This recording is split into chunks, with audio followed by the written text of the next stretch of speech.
సంగారెడ్డి జిల్లా గుమ్మడిదల్లో GHMC additional commissioner Raghuprasad, executive engineer Srinivasareddy media సమావేశం నిర్వహించారు. ఈ సందర్భంగా వారు మాట్లాడుతూ సంగారెడ్డి జిల్లా ప్యారానగర్ లో నూతనంగా నిర్మిస్తున్న డంప్ యార్డ్ పై ప్రజలకు ఎలాంటి హాని ఉండదని, డంప్ యార్డ్ కొరకు 2008-2009లో జవహర్ నగర్, లక్డారం, ప్యారానగర్ 3 ప్రాంతాల్లో స్థలాన్ని గుర్తించామన్నారు. ప్యారానగర్ కు సంబంధించి 150 ఎకరాల భూమిని 2015లో రెవెన్యూ నుంచి స్వాధీనం చేసుకున్నామని, డంప్ యార్డ్ నిర్మాణం కొరకు 2023లో పూర్తి అనుమతులు వచ్చాయన్నారు. యూరోపియన్ టెక్నాలజీతో డంప్ యార్డ్ ని చట్ట ప్రకారమే నిర్మిస్తామని, ప్రతి రోజుకు 130 వాహనాల్లో 2000 మెట్రిక్ టన్నుల వేస్టేజీ ప్యారానగర్ కు వస్తుందని తెలిపారు.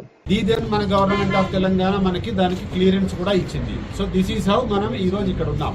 అంటే ఎవరైనా ఇదేదో all of A sudden start చేశారు, ఇది ఇట్లా అట్లా అనే ఉద్దేశం ఉంటే అపోహలు ఉండకూడదని మేము చెప్తున్నాం ఈ మాట.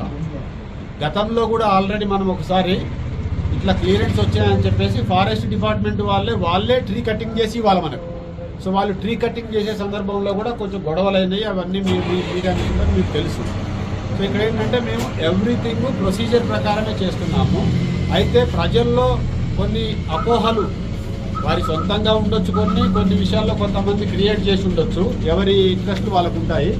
సో మేము చెప్పదలుచుకున్నది ఏమంటే, జవహర్ నగర్లో గతంలో పొల్యూషన్ అయింది, ఖరాబ్ అయినాయి అనే కారణాన్ని చూపించి భయం వల్ల మాది కూడా అలా అవ్వకూడదనే ఒక అపోహ వల్ల ఇక్కడ అడ్డగించే బదులు మేము చెప్పే విషయాలని సావధానంగా మీరు పరిశీలించుకొని మీకు ఏమైనా సందేహాలుంటే టెక్నికల్గా మళ్ళీ మమ్మల్ని అడిగి మేము నివృత్తి చేస్తాము. మేము మా ఆఫీసు ఎప్పుడు వీఆర్ ఓపెన్. జిహెచ్ఎంసీలో సాలిడ్ వేస్ట్ మేనేజ్మెంట్ డిపార్ట్మెంట్ అనే ఒక డిపార్ట్మెంట్ ఉంది 4వ ఫ్లోర్లో జిహెచ్ఎంసీ హెడ్ ఆఫీసులో. ఎవరైనా వచ్చి చర్చించినా, మాకు వాట్సాప్ చేసినా, లేకపోతే మాకు మెయిల్ పెట్టినా, లేదా ఇట్లానే ఏదన్నా ఒకసారి నివృత్తి చేయడానికి రమ్మని ఎవరన్నా పిలిచినా మేము టెక్నికల్గా విషయాలన్నీ చెప్పడానికి సిద్ధము.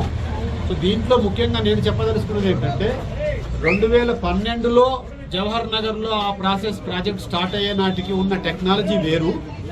ఎందుకంటే 12కు 24కి 25కి మనం దాదాపు 12-13 ఏళ్ళు గడిచినాయి కాబట్టి అప్పట్లో ఉన్న టెక్నాలజీ ప్రకారంగా అప్పుడు డిజైన్ చేసిన దాని ప్రకారము చెత్తని తీసుకొచ్చి ముందు ఓపెన్గా ఆరబెడతారు టిప్పింగ్ ఫ్లోర్లో, ఆ తర్వాత ప్రాసెసింగ్ చేస్తారు. ఇప్పుడు వచ్చేసి మేము ఇక్కడ పెడుతున్న టెక్నాలజీ ఏంటంటే యూరోపియన్ టెక్నాలజీ. మీకు ఇక్కడ చూపిస్తున్న విధంగా ఇలాంటి వెహికల్స్ మీరు జూమ్ అప్ చేసుకొని చూసుకోవచ్చు. మీకు షేర్ కూడా చేస్తాము మళ్ళీ ఫొటోస్. ఆయిల్ ట్యాంకర్స్ ఎలా ఉంటాయో అలా కనిపిస్తుంది కదా, సిలిండర్ లాగా. దాని లోపలికి చెత్తని, వేస్ట్ని కాంపాక్షన్ చేసిన తర్వాత రబ్బర్ గ్యాస్కెట్ తోటి డోర్ ఉంటుంది. ఆ డోర్ని క్లోజ్ చేసిన తర్వాత నో లీకేజ్, నో స్మెల్. మనం ఏదైతే చెత్త టిప్పర్లు వెళ్తున్నాయి, చెత్తని పడేసుకుంటూ వెళ్తాయి అనే అపోహ క్రియేట్ చేస్తున్నారో దానికి ఏ విధమైన మీకు మొత్తం రూట్లో ఎక్కడా కూడా చెత్త అనేది ఓపెన్గా కనపడదు. అది ఫస్ట్ పాయింట్. ట్రాన్స్పోర్టేషన్ టైంలో వాసన రావడం కానీ, చెత్త మా ఊర్లలో పడుతుందని కానీ అనేది నిజం కాదు, అది నమ్మొద్దు. ఒకటి, అది ట్రాన్స్పోర్ట్ అయ్యి వచ్చి మా సైట్లోకి వెళ్ళిన తర్వాత ఏం జరుగుతుంది అనే దానికి మీరు ఇక్కడ చూస్తే ఇట్లా కంపార్ట్మెంట్స్ ఉంటాయి. మీకు ఒక వీడియో కూడా ఉంది, నేను మీకు మీ మీడియా మిత్రులందరికీ షేర్ చేస్తాము. అది అక్కడి నుంచి వచ్చి తర్వాత ప్లాంట్లోకి వెళ్ళిన తర్వాత అది ఎలా డంపింగ్ చేస్తుంది, దాని నుంచి ఎలా ప్రాసెసింగ్ అవుతుంది, మొత్తం మేము డీటెయిల్గా ఇస్తాము. అదేంటంటే ఎక్కడ ఒక లారీ వచ్చి పోగేయటము, కుప్ప పెట్టడం ఉండదు. వచ్చినట్లే బంకర్లో వేసినట్లుగా వేస్తుంది. చిన్న ఉదాహరణ చెప్తా. మన ఊర్లలో గోబర్ గ్యాస్ ప్లాంట్స్ ఉంటాయి. పేడ నుంచి గోబర్ గ్యాస్ వస్తుంది కాబట్టి పేడ అక్కడ స్టాక్ అయి ఉంటే వాసన వస్తుంది. అదే మనం దాన్ని ఒకసారి స్లర్రీ చేసి మనం ఫెసిలిటేషన్ సెంటర్గా ఇది యూరోపియన్ టెక్నాలజీ తోటి ఇక్కడ స్టార్ట్ అయింది. ఇక్కడంతా కూడా మనకి వేస్ట్ని క్లోజ్డ్ సర్క్యూట్లో, అంటే ఏ విధమైనటువంటి స్మెల్ కానీ, ఏ విధమైనటువంటి పొల్యూషన్ కానీ ఏమీ లేకుండా క్లియర్గా లేటెస్ట్ టెక్నాలజీ, యూరోపియన్ టెక్నాలజీ తోటి చేయబోతున్నటువంటి కార్యక్రమం. మీ అందరికీ తెలుసు, చెత్త అనేది మన నిరంతర సమస్య. దానికి ఏదో ఒక సమస్య పరిష్కారం మాత్రం కావాల్సిన అవసరం ఉంది.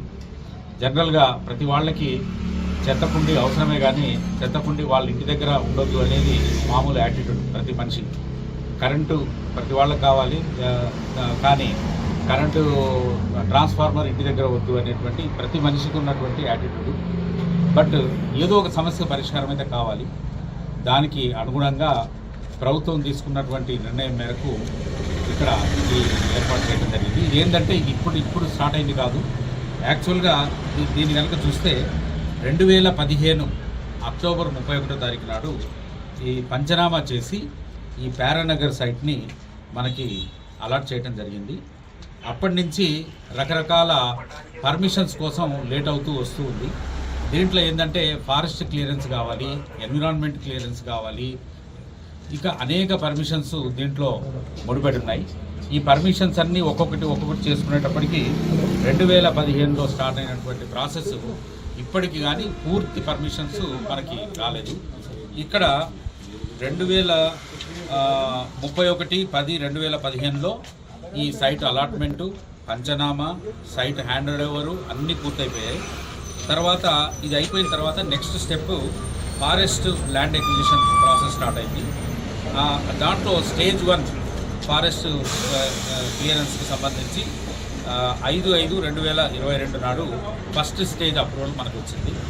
ఆ తర్వాత 6/2/2023 నాడు సెకండ్ స్టేజ్ అప్రూవల్ వచ్చింది.